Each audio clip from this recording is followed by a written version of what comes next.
ఈ రోజు పూజ చేయడం అనేటటువంటి దాని వల్ల వచ్చే ప్రయోజనం ఏమైనా ఉంటుందా? అసలు దాని వెనక ఏదైనా శాస్త్రీయమైన కారణం ఉంటుందా? విదురుడు ఎందుకు చెప్పాడు అసలు దైవానికి నమస్కారం చేయమని? నేను మీకు ఒక్క మాట చెప్తా, బాగా గుర్తుపెట్టుకోండి. ఎవరు పూజ చేస్తున్నాడో వాడు లోకము చేత పూజింపబడతాడు. నేనన్న మాట బాగా పట్టుకున్నారా? ఎవరు పూజ చేస్తాడో వాడు లోకము చేత పూజ అందుకుంటాడు.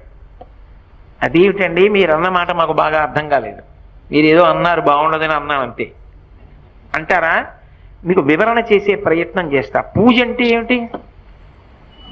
పొద్దున్నే దేవుడి దగ్గరికి వెళ్ళో దీపం పెడుతున్నా, ఎందుకు? ఎవరు భగవంతుడు?